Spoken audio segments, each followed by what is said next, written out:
This is part 2 of our discussion on the Tagalog Enclitic Particle, ba.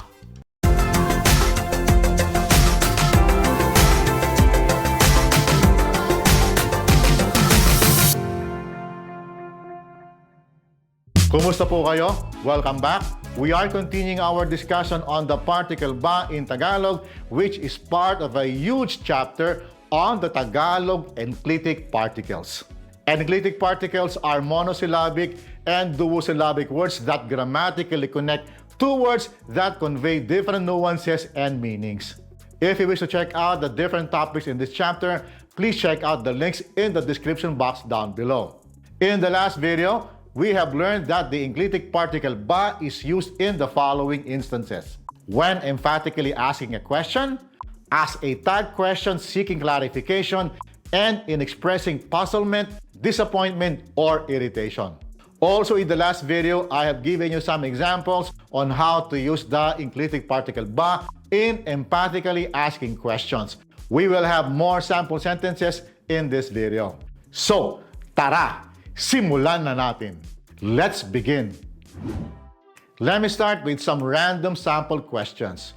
Please note that these examples are heavily dependent on context. Ayaw ba?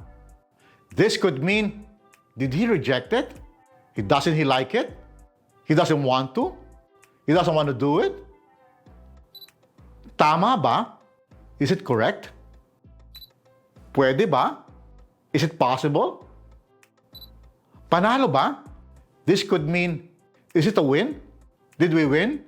Did you win? And its opposite, talo ba? Is it a loss? Did we lose? Did you lose? Ayos ba? Translating these questions will vary depending on the context of the conversation. But you can see the economy of the Tagalog words here.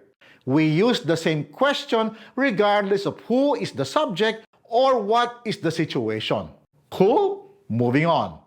This time, let's use the particle ba with demonstrative pronouns, a subject we have covered in another chapter. Here it goes. Ito ba? Is this it? Is this the one? Iyan ba? Is that it? Is that the one? Iyon ba? Is that it over there? Is that over there the one? Dito ba? Here? Is it here? Diyan ba? There?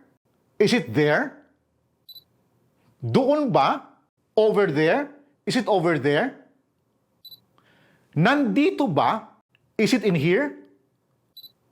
Nandiyan ba? Is it in there?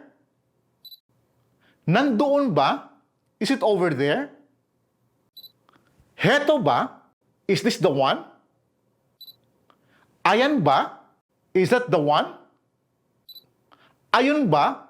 Is that over there the one? Ganito ba? Is it like this?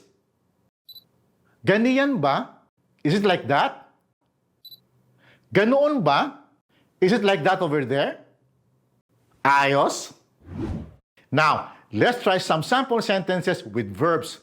Let's try some in the completed aspect or when the action has been completed. Here goes. Kumain ka ba? Did you eat?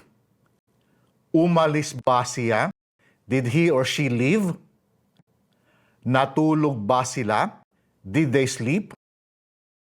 Nagluto ba si Marie? Did Marie cook? Umuwi ba sina Ed at June? Did Ed and June go home? Let's do some in the progressive aspect or when the action is currently happening. Kumakain ka ba? Are you eating? Kumakanta ba siya? Is he or she singing? Nag-iisip ba sila? Are they thinking? Nagluluto ba si Marie? Is Marie cooking? Sumasayaw ba sina Tess at Anton? Are Tess and Anton dancing? Here are some examples in the contemplative aspect or when the action is about to occur.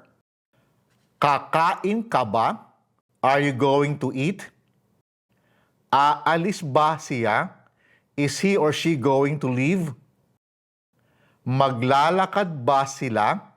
Are they going to walk? Magluluto ba si Marie? Is Marie going to cook? Uuwi ba sina Ed at June? Are Ed and June going home?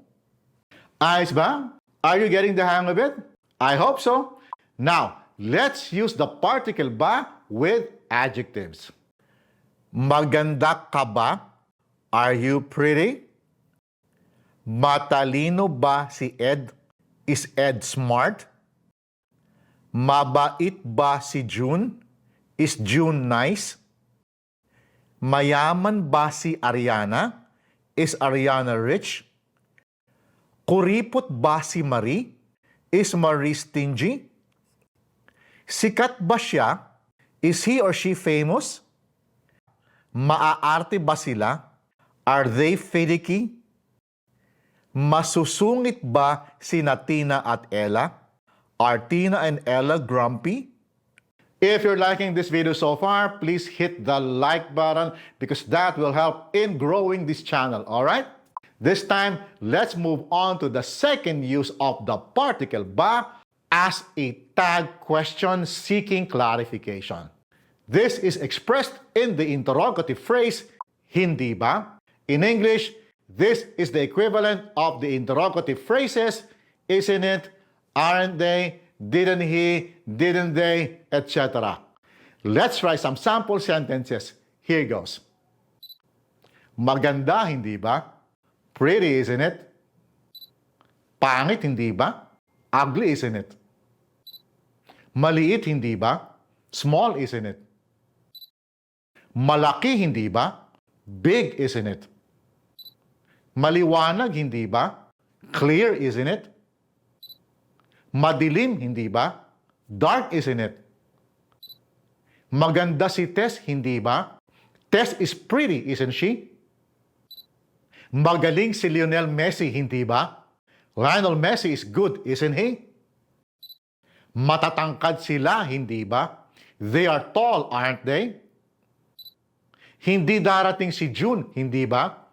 June will not come, is he? Hindi magsasayaw si Marie, hindi ba? Marie will not dance, is she?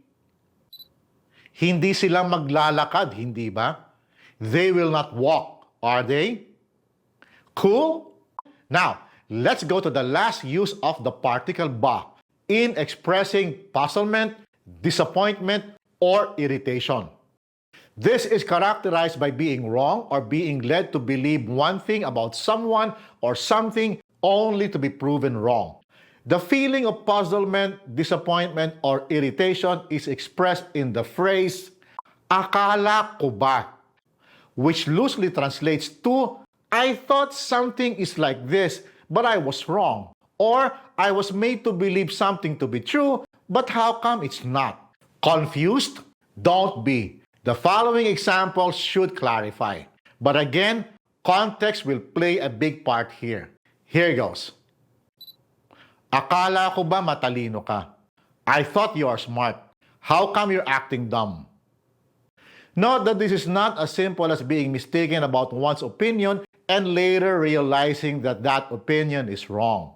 The phrase, akala ko ba, is more of someone being led to believe about something only to realize that that belief is wrong. So, depending on how the person was led to believe, the question, akala ko ba matalino ka, can also be translated as, I thought they said that you were smart. How come you're being dumb? So, the meaning, at least in English, can slightly vary. But what is constant is the context of being led to believe and then being wrong. Let's try some more. Akala ko ba aalis ka? I thought you are leaving. How come you're still here? Akala ko ba magluluto ka? I thought you will cook. How come you're not? Akala ko ba kaya mo? I thought you said you can do it. How come you can't? Akala ko ba bibilhin mo? I thought you said you will buy it. How come you didn't? Akala ko ba mayaman siya? I thought they say he or she is rich. How come he or she is acting poor? Akala ko ba kakanta siya? I thought they say he or she will sing. How come she's not? Akala ko ba iinom tayo?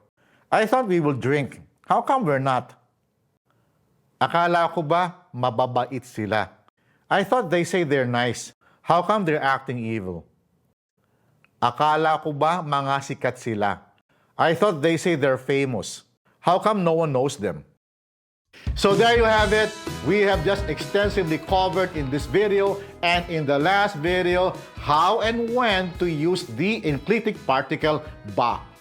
There could be more, but I believe what we have covered are the more common ones you will encounter. I hope this series is helping you in your journey in learning Tagalog.